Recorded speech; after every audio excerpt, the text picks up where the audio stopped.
अस्सलामुअलैकुम dear students. आज के इस लेक्चर में मैं आपसे डिस्कस करूंगा ninth class mathematics exercise number 1.4 question number 2 in detail.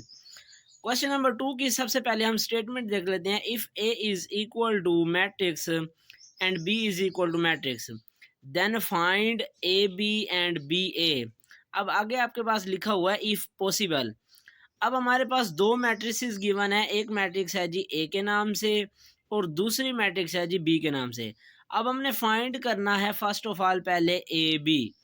अब ए बी को फाइंड करने से पहले हम इसको चेक करेंगे कि इन मैट्रिसेस जो ए और बी है इनको हम प्रोडक्ट मल्टीप्लाई करवा सकते हैं या नहीं। तो उसके लिए सबसे पहले हमारे पास आ गई जी ए बी मैट्रिक्स। तो ए की जगह पर हमने ए मैट्रिक्स लिख दी, फिर बी की जगह पर बी की मैट्रिक्स आ गई। अब देन हमने ये चेक करना है कि प्रीवियस लेक्चर में भी हमने ये पढ़ा था। क्वेश्चन नंबर 1 यही है कि मल्टीप्लिकेशन के लिए कौन सी मैट्रिसेस पॉसिबल है, कन्फर्म है कि किन को हम मल्टीप्लाई कर सकते हैं। तो अभी आपने प्रीवियस लेक्चर नहीं देखा तो डिस्क्रिप्शन में लिंक है, उसको आपने जाकर विजिट कर लेना और प्रीवियस लेक्चर देख लेना कि किस तरह से मैट्रिसेस को मल्टीप्लाई करवा सकते हैं।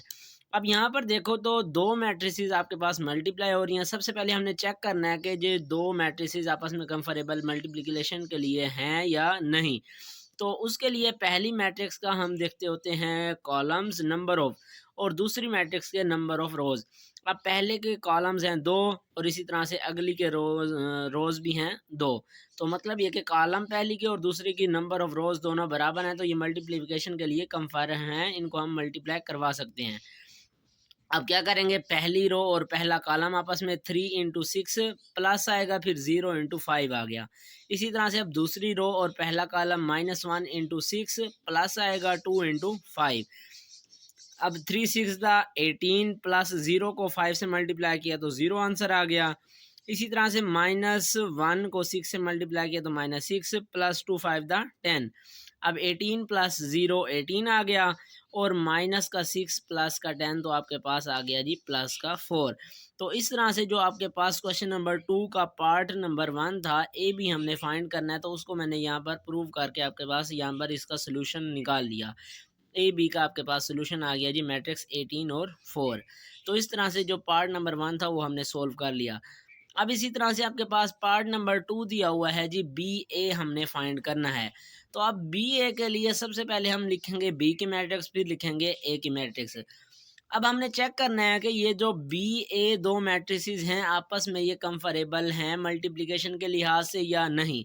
तो कुछ स्टूडेंट ये कहते हैं कि ए बी तो मल्टीप्लिकेशन के लिए कंफर्म है, इसमें भी तो वही ए बी इस्तेमाल हो रहा है, लेकिन हमारे पास यहाँ पर सीक्वेंस चेंज हो रही है।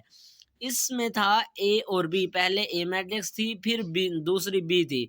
अब यहाँ पर हमारे पास पहले बी है फिर ए, तो हमने वही प्रोडक्ट का रूल अप्लाई करना है कि पहली मैट्रिक्स के नंबर ऑफ कॉलम्स और दूसरी मैट्रिक्स के नंबर ऑफ रोज। अब पहली मैट्रिक्स जो बी है उसके नंबर ऑफ कॉलम्स हैं जी 1, इसी तरह से जो दूसरी मैट्रिक्स है उसके नंबर ऑफ रोज हैं 2। तो अब ये देख लो कॉलम्स और रोज बराबर तो नहीं है, तो इस लिहाज से मल्टीप्लिकेशन इज़ नॉट पॉसिबल। जो बी है उसको हम मल्टीप्लाई नहीं करवा सकते क्योंकि जो उसका ये दो मैट्रिसेस हैं आपस में कंफरेबल नहीं है for multiplication points of view. तो होप सो आपको ये कॉन्सेप्ट क्लियर हो गया होगा और क्वेश्चन नंबर जो 2 है वो आपको आसानी से समझ आ गया होगा। तो इस तरह की मज़ीद इन्फॉर्मेटिव वीडियोस हासिल करने के लिए चैनल को सब्सक्राइब कर दें और साथ में दिए गए बेल आइकन को प्रेस कर दें ताकि आने वाली हर वीडियो सबसे पहले आप तक पहुंच सके। तो मिलते हैं नेक्स्ट लेक्चर में, तब तक के लिए अल्लाह हाफिज़।